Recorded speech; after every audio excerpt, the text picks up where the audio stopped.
Well, I was moved, very sad to hear, the passing of Bob Dole at the age of 98. He lived an amazing full life, served this country extraordinarily, and put his body, on the line, and lived most of his life with that pain, and so much to admire from the guy. And I thought to myself, well, in honor of Bob Dole, I really hope this is a simple obit. I hope the media just simply says Bob Dole, American hero. I don't know if, maybe we can't have those anymore or whatever. To Biden's credit, he was very quick to come out and say, Bob Dole was an American hero, colleague in the Senate, and a convivial man, and the whole thing. And yes, we're going to hear all about, how the way it used to be so much better. And, remember, prior to the Civil War, a man got caned in the Senate, or was it the House? I forgot. But so you can only go up from there, right? Post-Civil War.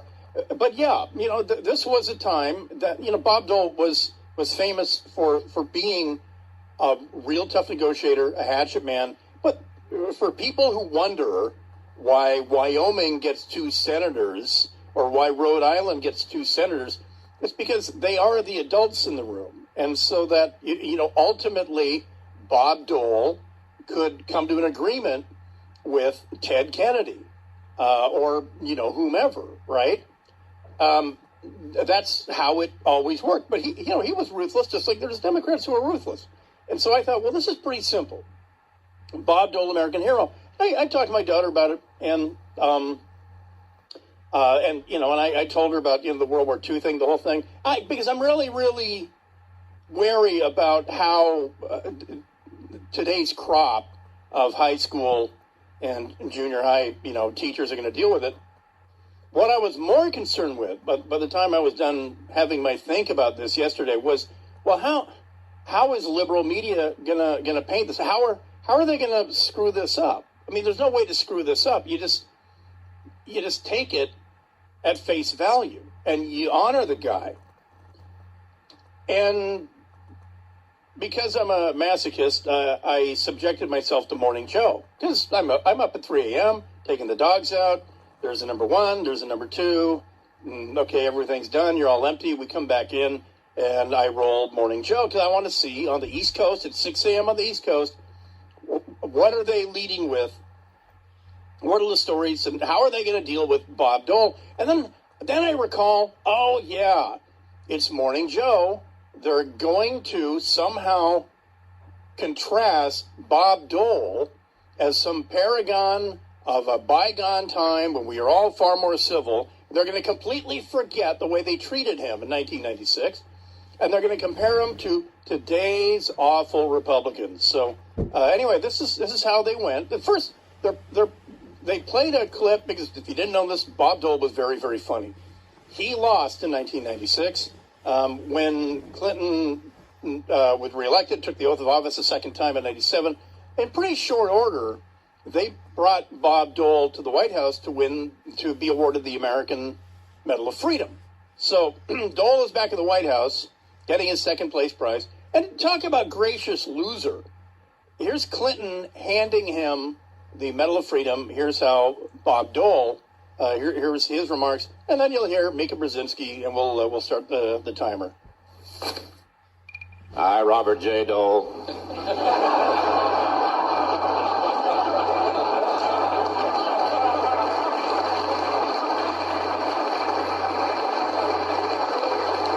And by the way, this was January 17th, 1997. This is just days after Clinton was inaugurated for a second time. It's funny. You didn't know. Do solemnly swear. Sorry, wrong speech.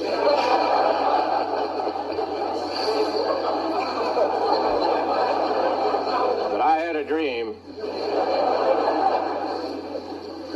that I would be here this historic week receiving something from the president. But I thought it would be the front door key. Okay, good joke. And just to remind you all that this is days after Clinton, took his second oath of office. So he's not at home, kicking the dog and bitter and, with a undershirt having a Bud Light. He's still a U.S. senator. He's cracking wise about it. I mean, what a graceful guy. And speaking of graceful, let's see how quickly Mika Brzezinski can turn this against today's horrible crop of Republicans. Bob Dole receiving the Presidential Medal of Freedom from the man he lost the election to just a couple of months earlier. This morning, we're going to remember the life of the American hero and Republican statesman.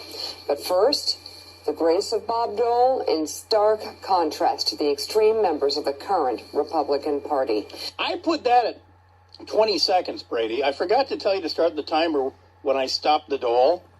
So I stopped the Dole. I started, it took her 20 seconds. 20 seconds at 6 a.m.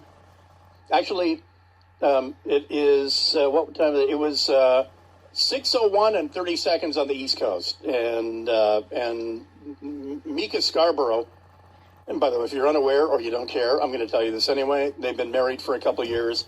They actually, when they're in the set and it's a split screen, it means they're at home in Florida. So there's that curtain pulled back. Anyway, took her all of 10 seconds. Rather than sticking on Dole, it has to be, well, yeah, that Tom Cotton has a combat infantryman's badge too, but he's a Trump scumbag. A couple of months earlier. This morning, we're going to remember the life of the American hero and Republican statesman. But first, the grace of Bob Dole in stark contrast to the extreme members of the current Republican Party. Over the weekend, we got a sampling from some of the far right's finest. I can't, she always breaks down. So anyway, that's what happened today. And I mean, I don't know what if a prominent, distinguished Democrat died, would Fox do the same thing and say, in stark comparison to Kamala Harris? I don't know. I'll tell you what, I would criticize them if they did. I just don't sense that they do that kind of thing. But so anyway, Bob Dole, horrifically wounded in World War II. And in the rhythm of World War II, the closing phases in Europe were, by late April, Allied armies were awash in Germany, yet the Germans were still fighting. The Germans were still fighting in Italy, and that's where Bob Dole was wounded in late April, and a horrific rehab.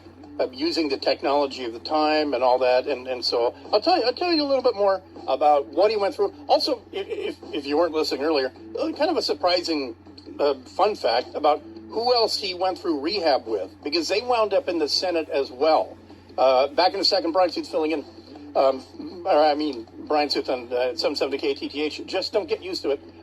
Let's send you off to work with right way traffic. Look. That 34. Welcome back, 770 KTTH. Bryan Suit's here, and just a quick reminder that the health minister in Germany said that by the end of this European winter, you will have recovered from COVID, been vaccinated, or have died.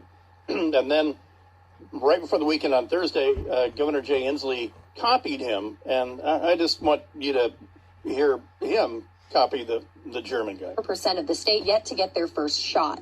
Getting that population vaccinated is of the utmost importance. In the next several months, or maybe the next year, you're either going to have had COVID, you're going to have a vaccination, or you're going to be dead. The German said, or you will have died. You will be told. So Inslee didn't want to butch it up that much. But anyway, so there's Mr. Original right there. By the way, I'll give credit where credit's due. The op-ed board of the Seattle Times editorial board has noticed that parts of Seattle are going to hell in a strongly worded op-ed, Seattle and King County have deserted Little Saigon, and they're calling out somebody to do something because of the shocking revelation that there's open criminality in Little Saigon, 12th Avenue South and South. By the way, how about just all of Jackson? I was taking my daughter to the International District of Wajimaya, frankly, and I wouldn't park in an unsecure street parking anywhere on Jackson. But up there in Little Saigon, some favorite restaurants are shutting. For a lot of you, maybe who are looking forward to, let's say, late May, June, and you remember when you went to the Mariners game and then you dined at a favorite spot before you inevitably left Seattle because most people who spend money on the Seahawks or the Mariners don't actually live in Seattle, because who would? But you would always hit a favorite place, either before the game or after the game. Well, two of those favorite places, if they were in Little Saigon, are going to be closing soon because it's an open-air market for shoplifted stuff. So if you're looking for bargains, if something is out of stock at Nordstrom, chances are it's at 12th and Jackson. So there's that. So anyway, as I say, Seattle Times, as of December 3rd, 2021, has noticed that something may be amiss in Seattle. So Bob Dole, just to give it some scale, I have a friend, and Kennedy, she and I started in this building in talk radio. As fate would have it, years later, we did a radio show called Kennedy in Suits. It was a great show. But she, in 96, when she was on MTV, she campaigned for Bob Dole quite a bit. I mean, they got to be friends. And so when we worked together, for some reason, Bob Dole and his wife, Libby, were coming to L.A. For some, I should remember, but I don't. Not the point of the story. And we met for a quick dinner. And so I got to actually talk to him very specifically, kind of soldier to soldier, going back to April of 1945. And, to set up the scene, to give you the background, there was a war. The Germans helped defend Italy with the Italians. The Italians didn't really take much to change sides, just an invasion or two by the Allies, at which point the Germans occupied Italy. And where's your alliance now? And so the fight up the boot of Italy was ugly, it was brutal, muddy, terrible. But by April of 1945, everybody knew the war was over except the Germans.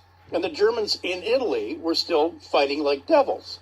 And so I had asked him, knowing what you know now, was the offensive that you were sent on that ultimately, was the cause of his most grievous wound, was it worth it? And he said, did you ever ask if, day to day when you were a soldier, what you did was worth it? And I said, yeah, frankly, no. And I was just happy for the free ammo. And so I thought that was very sanguine of him. And I grew up on Pulamamani Street in Hawaii before we moved to Port Angeles. All my neighbors were Hawaiian Japanese veterans of the original 100th Infantry Battalion, and many of them were badly wounded, and they were like, "No, I'm proud of my limp and all that." It was, it was eye opening. So anyway, he was a young lieutenant, thrown to the 10th Mountain Division. By that point, every division needed lieutenants. He was a newbie. He had been with his platoon for a while. He had lasted. He had played the odds, and was, you could say, by April of 1945, he was playing with house money, being an infantry officer, an infantry platoon leader. And in this assault in mid-April, and again, remember, Hitler is 2 weeks away from the world's worst honeymoon, and he's going to cap himself, right after his nuptials. And but yet the Germans are still fighting. So in this particular day, on this particular part of the assault, his radioman was hit, and the radioman is a platoon leader's right hand, especially in World War II. It's not like today. radios literally had tubes, hardened tubes and all that. And so he's dragging his RTO, as they say, his radioman out of the line of fire, and then he's hit. He said he felt a sting to his leg and all this, and then he was hit in the square of his back. And he doesn't know, and when they remove the shrapnel, they don't make a note and say, oh, by the way, it was a mortar or whatever. He has no idea, but the injury that caused his right arm, to wither and not be recoverable was to his spine. And this is a guy who was an athlete at Kansas, played basketball at Kansas, a big strapping 6'2" guy. And now suddenly he can't walk. And he's in a body cast that goes from his chin to his abdomen, paralyzing him. He's trying to move his toes. War is over in Europe. He's moved back to the U.S. By the time his mom and dad were able to see him, they hadn't changed his body cast, and he described it as smelling like a shoe that you've worn for 6 months in the summer. And, and keep in mind, there's hundreds of thousands of wounded that are making their way back from the Pacific and Europe and the whole thing. So he goes to the final rehab center, the place where he began working on using his legs and all that. He met 2 other guys that were wounded on the right side. And they talked about, what do you want to do in the future and all this? And he said, I want to run for Congress and go to law school. And he told one of the guys, you should do it too. You're a leader. You have this war record, and you're a good guy. That guy was Daniel Inouye from the Nisei Regiment, 442nd Regimental Combat Team. The other guy was Phil Hart, also future U.S. Senator. All right, I'll be back tomorrow. Bryan Suits out, 770 KTTH. Happy holidays from Ashley Home Store. This holiday season, celebrate the magic of home. Get up to... Happy holidays from Ashley Home Store. Save today. Only 80 years ago today. It's interesting because, not many people have a living memory of Pearl Harbor. By the way, Bryan Suits here, 770 KTTH. Welcome back. There is, looming international news. We'll get to that here in Seattle. For most of you that don't live in the 3rd District of Seattle City Council, doesn't affect you. But it's funny because so many people have an opinion about Councilperson Sawant and the looming recall. The many things looming today, and today at 8 p.m. is the deadline for turning in the recall ballots, and it appears by the percentage of ballots submitted where they came from that it looks like her 7-year reign of bemusement and beclowning may be over. And I'm not sure if recalled. I'm not sure when that takes place. There's usually they give you time to pack or something, and then Seattle City Council votes on a replacement. The statue of Lenin is a leading candidate. But it doesn't live in District 3. So a bunch of things to get to there. The parents of the Michigan that shooting's less than a week old, but the Issaquah connection with the Crumblies is also looming. So many things looming. And then also a diplomatic boycott of the Olympics, meaning that American government officials will not be in Beijing on February 3rd for the opening communist parade on that. But however, we do have everything going on. We do have breaking news, and actually, let me stop the breaking news, dramatic breaking news sound, because it's not that breaking. But staff is in the other room. We've been trying to find period, news because you're being again inundated today because it's Pearl Harbor Day. 80 years ago today, they combined the 6th carrier fleet of the Japanese Imperial Fleet, catching the American Pacific Fleet, forward deployed in Pearl Harbor by surprise on Sunday morning. By surprise and hung over. If you know any of the battle diaries.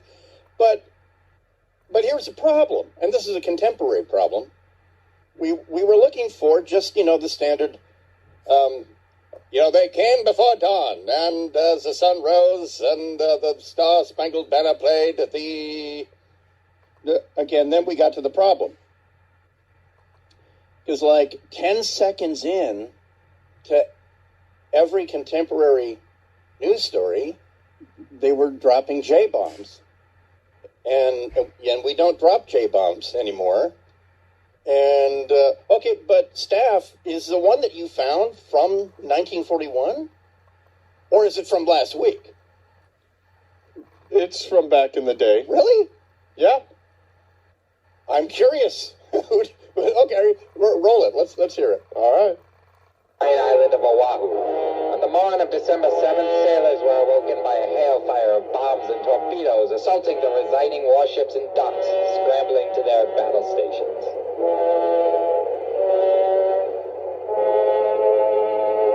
Fast motion scenes of sailors running around. Hundreds of Japanese fighter planes dealt massive damage against the stagnant fleet.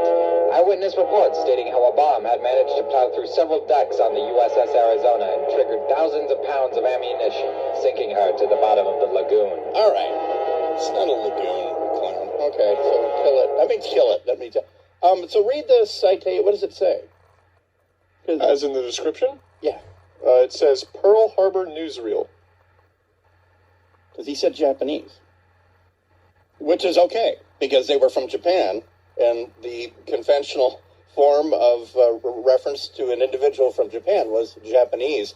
Just that we went through, and I was in here doing it too, going through newsreel after newsreel, and they were all the sort of, and it was all about sneaky. It was sneaky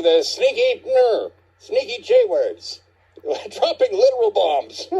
On the ships, and what's funny is that was the common parlance, and you can't say that anymore. You cannot say that anymore.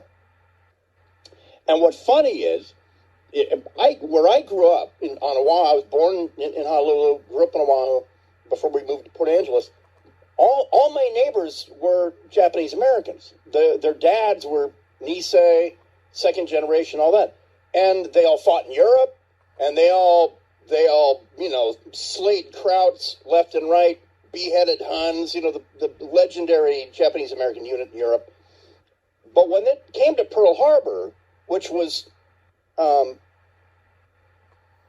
back east of us a little bit on the Kamehameha Highway, they said, whenever they talked about Pearl Harbor, they talked about the four-letter J word attacking Pearl Harbor. And they completely disconnected it from their own ethnicity, because they said, well, I'm an American. And the J words, but you can't do that now. And I think, I believe the company would send someone right into, if we said it. So anyway, but just funny how stuff changes. Stuff has changed. Anyway, back to the breaking news.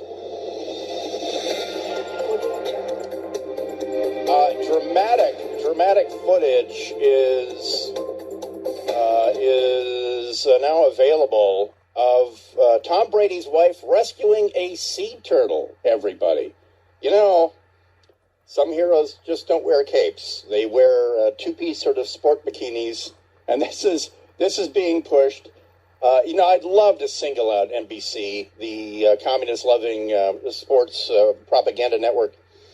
But I can't. Everyone is pushing this. That Tom Brady's wife, Gisele Bündchen, who apparently is famous in her own right, because she's like gorgeous and stuff. She rescued a sea turtle. The dramatic footage is now available. She, by the way, she talks to it. She talks to it in model language.